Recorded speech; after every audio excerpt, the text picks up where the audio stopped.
Hello and welcome everyone. I am Santosh Balika and in this lecture we are going to discuss about types of companies. हमने पिछले lecture में company का definition और उसके characteristics कर लिए थे. इसी टॉपिक को आगे बढ़ाते हुए हम अभी टाइप्स ऑफ कंपनीज को समझेंगे. सबसे पहले तो जो हमने डेफिनेशन करा था वो था सेक्शन 2 क्लॉज 20 में, जिसमें हमें कहा था कि company is a company which is a company which is incorporated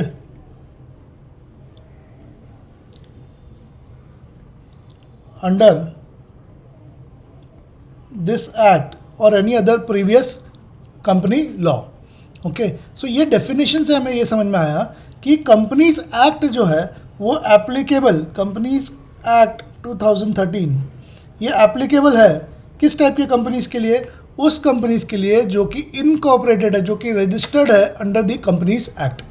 so companies act is applicable, its provisions are applicable to such companies which are incorporated under the companies act.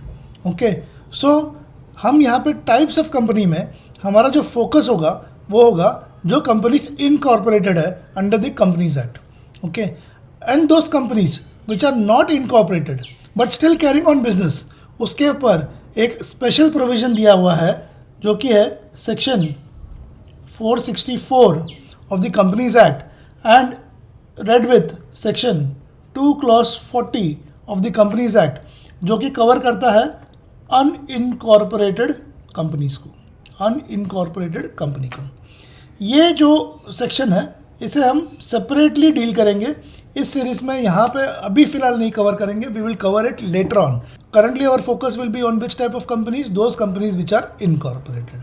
Okay, so यहाँ पे एक और चीज़ हमें यहाँ पे समझना ज़रूरी है कि सेक्शन 3 सबसेक्शन 1 में दिया गया है कि एक कंपनी आप फॉर्म कर सकते हो. Type of company on the basis of membership के बारे में यहाँ पे दिया हुआ है, जो कि हो सकता है कि आप एक प्राइवेट कंपनी बनाओ. You can form A private company with at least 2 और मोर members. So you will require minimum 2 members to form a private company. You can incorporate an public company with at least 7 or more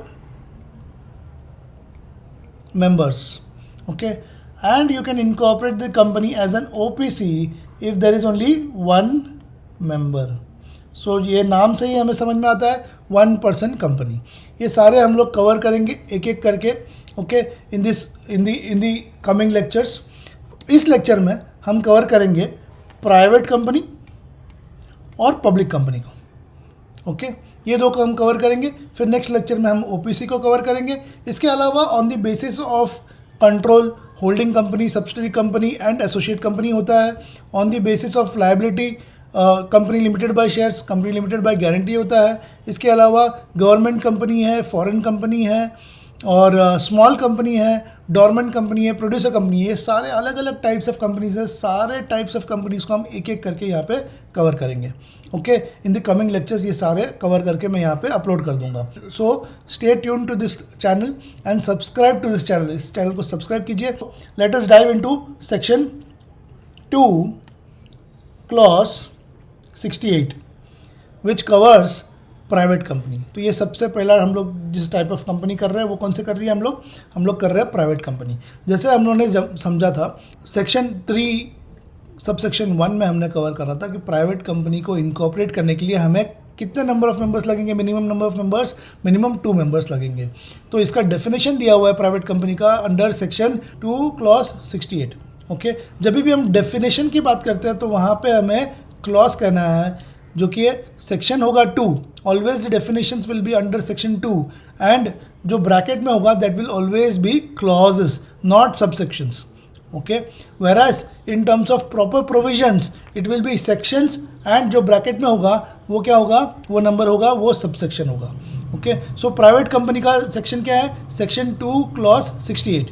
तो section 2 clause 68 में हमें definition दिया हुआ है, और definition में हमें क्या कहा है, private company means a company which has a minimum paid up share capital as may be prescribed and by its articles of association। But 3 important point है जो हमें बहुत ही बारीकी से, बहुत ही डिटेल में हमें समझना है टू अंडरस्टैंड प्राइवेट कंपनी, और इसके ऊपर जो भी क्वेश्चन आएगा ये 3 पॉइंट्स पे ही आएगा। सो सबसे पहला पॉइंट क्या है, restricts the transfer of its shares. अगर हमें कंपनी का कैरेक्टरिस्टिक्स याद है तो उसमें एक कैरेक्टरिस्टिक ये था कि ट्रांसफरेबिलिटी ऑफ शेयर्स, कंपनी के केस में ट्रांसफरेबिलिटी कैसा होता है, फ्रीली होता है। बट वहाँ का एक एक्सेप्शन था, exception, what was the exception, exception was that in case of private company it can have restrictions by its articles of association। So that point has been given under section 2 clause 68 under the definition। point number 1 is restricts the right to transfer its shares। second point क्या है, limits the number of its members to 200। limits the number of its members to 200। तो maximum membership कितना हो सकता है एक private company में, it can be up to 200 members. Okay, minimum कितना है, 2 है। So minimum is 2 and maximum is 200। ठीक है, इसमें कुछ पॉइंट्स हैं जो मैं आगे डिस्कस करूंगा आपके साथ, अभी सिर्फ मैं ये डेफिनेशन कवर कर रहा हूँ, और फिर ये तीनों पॉइंट पे एक एक करके हम लोग डिस्कशन करेंगे। ओके, सो नेक्स्ट क्या है, prohibits invitation to public to subscribe to its securities.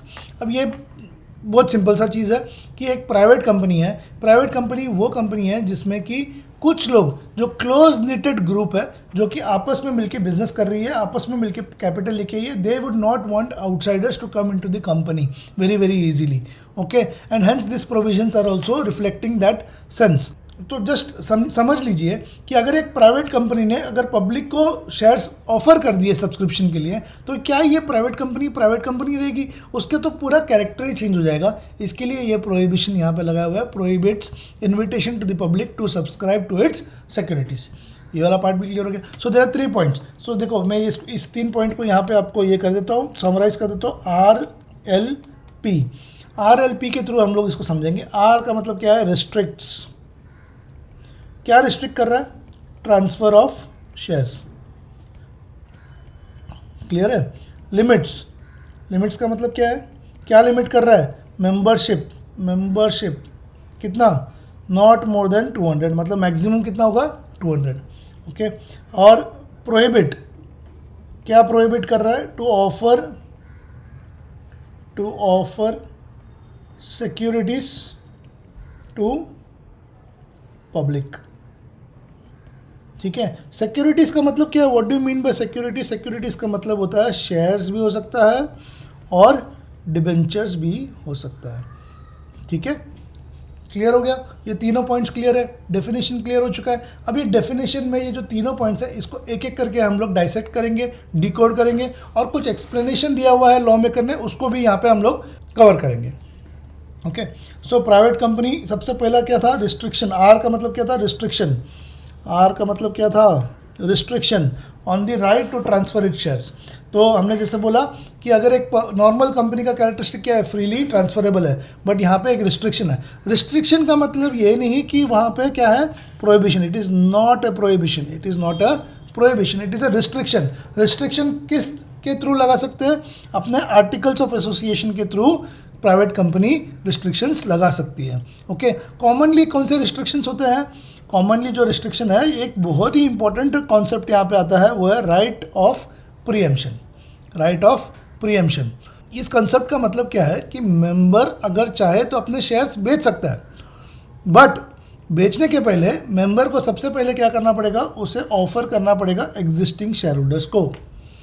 सो अगर समझो, एक एग्जांपल ले लेते हैं हम लोग यहाँ पे,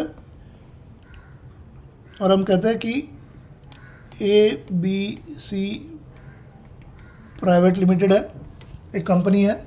ओके, प्राइवेट कंपनी है, इसमें 3 मेंबर्स है, A, B और C। ओके, अब A जो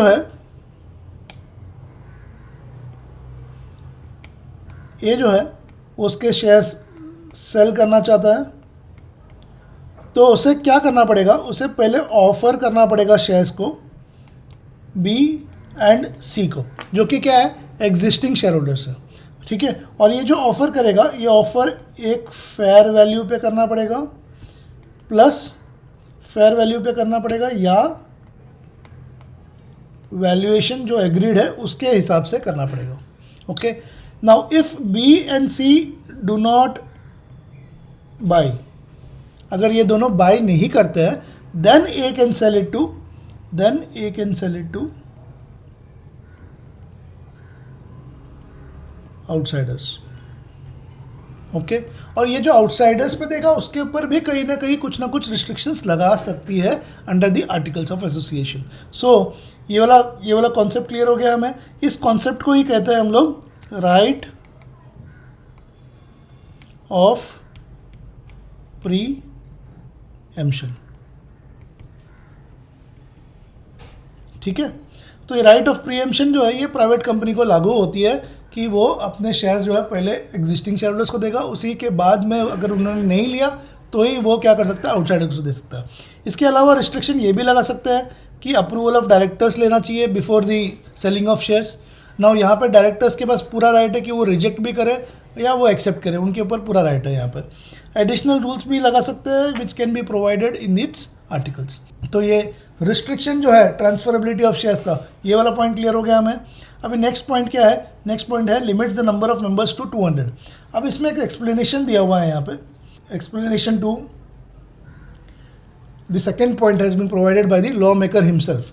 और वो क्या कहता है, वो कहता है कि when calculating the maximum number of members that is 200 in a private company, the following are not counted.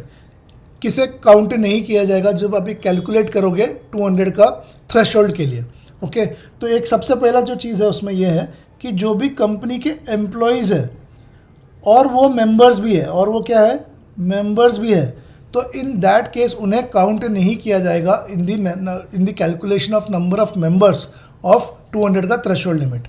Okay, इसके अलावा एक इम्पॉर्टेंट पॉइंट यह है कि जो एक्स एम्प्लॉयज़ थे, जो क्या थे, एक्स एम्प्लॉयज़ थे, लेकिन during their employment they became, वो क्या बन गए, मेंबर्स बन गए। और अब एम्प्लॉई नहीं है लेकिन फिर भी मेंबर है, मतलब after their employment also are continuing to be a member. In that case ऐसे एक्स एम्प्लॉयज़ जो मेंबर्स हैं उन्हें भी हम क्या करेंगे, एक्सक्लूड कर देंगे, ठीक है। बट स्टिल मेंबर्स, इन्हें भी हम क्या कर देंगे, एक्सक्लूड कर देंगे। सो जब हम एक एग्जांपल ले लेते हैं, हम लोग यहाँ पे एक सिंपल सा एग्जांपल ले लेते हैं। Say in case there is XYZ private limited, और हमें एग्ज़ाम में क्वेश्चन आया है जिसमें हमें क्वेश्चन में दिया है कि शेयर होल्डर्स मेंबर्स जो है वो अराउंड 180 है। ओके, फिर जो members who are employees of the company वो 25 है, और जो मेंबर्स आज है जो कि एक्स एम्प्लॉयज़ है कंपनी के, वो है 10। सो टोटल कितने मेंबर्स हो जाते हैं कंपनी के पास, टोटल कंपनी के पास मेंबर्स हो जाते हैं 215। बट जब हम लोग कैलकुलेट करेंगे under this question whether the XYZ private limited is within the threshold limit or not, then in that case we will exclude the members who are employees, we will exclude the members who are ex-employees of the company, and we will only count which ones, we will only count the members, the general shareholders, the general members of the company. Okay, now in this case XYZ limited is meeting its threshold limit. तो ये part clear हो गया हमें। इसके ऊपर questions आते हैं exam में, तो ये कॉन्सेप्ट को बहुत क्लियर कर लेना अपने माइंड में। Okay, now going back to the explanation हो रही है, ये पॉइंट्स अपने को क्लियर हो चुके हैं।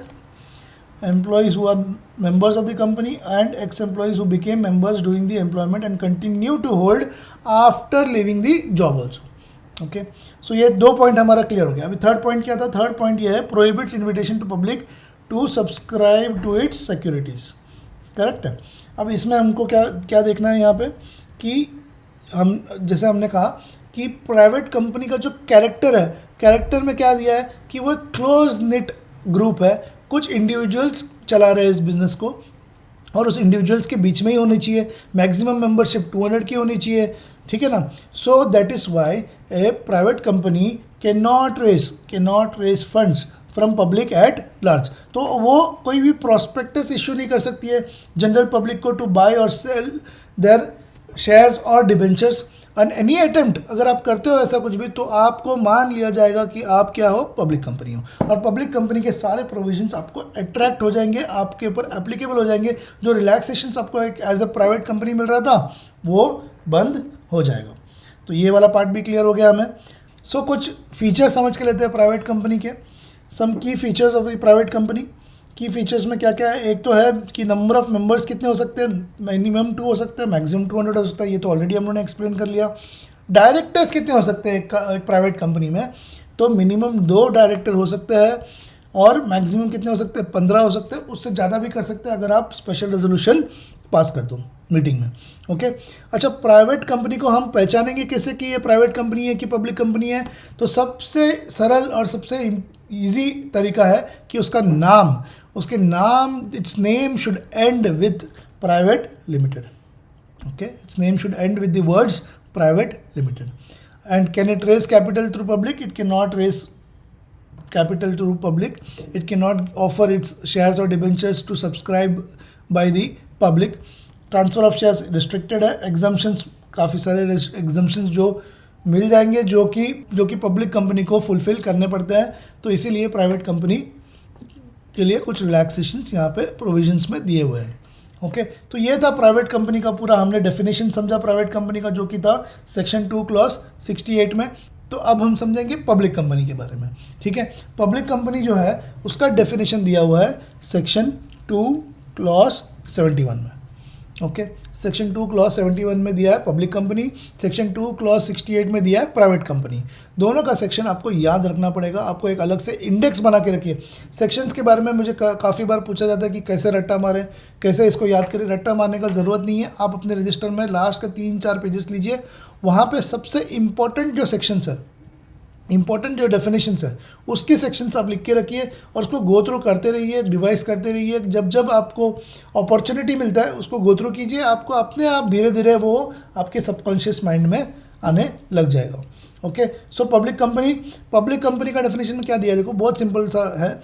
It is a company which is not a private company. It is a company which is not a private company. और minimum paid up share capital जो है वो तो प्रिस्क्राइब जो भी किया होगा उसके हिसाब से.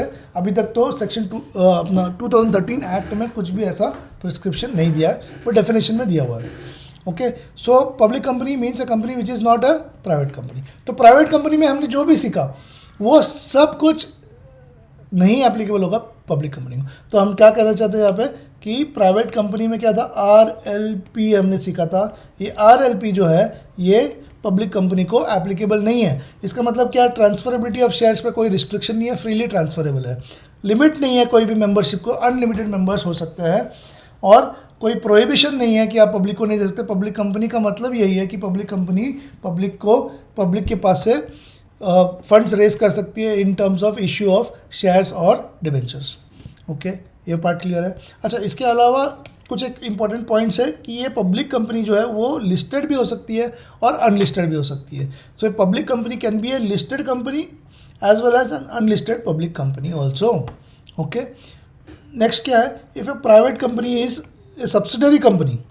अभी समझो ये एक बहुत ही इंपॉर्टेंट पॉइंट है. इसके ऊपर कभी कभी एग्जाम में क्वेश्चंस आते हैं. अब समझो यहाँ पे मैं आपको एग्जाम्पल से समझाता हूँ. In case there is an XYZ Limited, that is private company, okay, and it is an subsidiary of say ABC Limited, which is a public company. ठीक है, ये पब्लिक कंपनी है और ये क्या है, ये एक प्राइवेट कंपनी है। तो अगर कभी प्राइवेट कंपनी सब्सिडरी होती है किस कंपनी की, पब्लिक कंपनी की, then in that case the provisions of public companies will be applicable to such private company also, and such private company will be deemed to be public company, deemed to be public company। ये बहुत ही important point है, इसके ऊपर भी कभी कभी questions आता है। तो अगर एक प्राइवेट कंपनी किसी पब्लिक कंपनी का सब्सिडरी है तो उस प्राइवेट कंपनी को हम क्या करके मानेंगे, हम उसे मानेंगे कि वो डीम्ड पब्लिक कंपनी है। ओके, क्लियर है। अब पब्लिक कंपनी का फीचर्स क्या है, जो हमने कवर किया था सेक्शन 3 सबसेक्शन 1 में, जहाँ पे हमने बोला कि अगर आपको एक पब्लिक कंपनी फॉर्म करनी है तो आपको मिनिमम कितने मेंबर्स लगेंगे, 7 मेंबर्स लगेंगे, and there is no maximum limit. Okay, directors कितने लगेंगे, 3 डायरेक्टर्स मिनिमम लगेंगे। प्राइवेट में कितने थे, 2 डायरेक्टर्स लग रहे थे, और यहाँ पे कितने लग रहे हैं हमें, 3 डायरेक्टर्स लग रहे हैं। और मैक्सिमम कितना हो सकता है, 15। प्राइवेट में मैक्सिमम कितना था, 15। दोनों ही जगह पे हम इंक्रीज कर सकते हैं वाया स्पेशल रेजोल्यूशन। फिर नेम क्लॉज में हम पहचानेंगे कैसे, अगर प्राइवेट कंपनी है तो वहाँ पे हम कैसे पहचान रहे थे कि प्राइवेट लिमिटेड करके नाम में होगा, यहाँ पे क्या होगा, खाली लिमिटेड करके होगा। अगर खाली लिमिटेड करके होगा, प्राइवेट करके स्पेसिफिकली नहीं दिया है, इसका मतलब वो कौन सी कंपनी है, वो कंपनी एक पब्लिक कंपनी है। ओके, फिर ट्रांसफरेबिलिटी ऑफ शेयर्स, जो मैंने कहा कि ये फ्रीली ट्रांसफरेबल है। और एक पॉइंट जो था वो था पब्लिक इन्विटेशन हम लोग कर सकते हैं। रेजिंग ऑफ कैपिटल हम लोग कई अलग अलग तरीके से कर सकते हैं, हम लोग IPO से कर सकते हैं, हम लोग FPO से कर सकते हैं, हम लोग बोनस इश्यू से कर सकते हैं, हम लोग प्राइवेट प्लेसमेंट कर सकते हैं, है ना, हम लोग राइट्स इश्यू कर सकते हैं। ओके, हम लोग प्रेफरेंशियल अलॉटमेंट कर सकते हैं। काफ़ी सारे अलग अलग तरीके और sources of funds open up हो जाता है अगर आप एक पब्लिक कंपनी हो तो। अगर आप प्राइवेट कंपनी हो तो आप पब्लिक को नहीं दे सकते, ये भी एक डिफरेंस हो जाता है प्राइवेट और पब्लिक कंपनी में। Okay, so I hope you are understood everything about private company and public company so far. Now एक डिस्टिंक्शन के लिए मैंने यहाँ पे एक डाला हुआ है, आप इसका स्क्रीनशॉट लीजिए, और ये सारे पॉइंट्स मैं ऑलरेडी डिस्कस कर चुका हूँ। अगर आपको ये प्रोविज़न समझ में आ चुका है, अगर आपको ये पॉइंट समझ में आ चुका है, तो distinction is not a matter at all. Distinction you can easily right, 5-6 points तो आप आराम से लिख लोगे डिस्टिंक्शन में। तो ये था प्राइवेट कंपनी और पब्लिक कंपनी के ऊपर हमारा discussion. I hope this was useful for all of you, and if it was useful for all of you then please like, share and subscribe this channel and share it with your friends also, so that मेरा reach काफ़ी हो जाए और ये मुझे motivation मिलता है कि आगे भी आपके लिए वीडियोस मैं लाता रहूँ। Okay, so that's it from me in this lecture. Next lecture में हम लोग डिस्कस करेंगे next type of company which is 1 person company. Okay, thanks a lot, bye.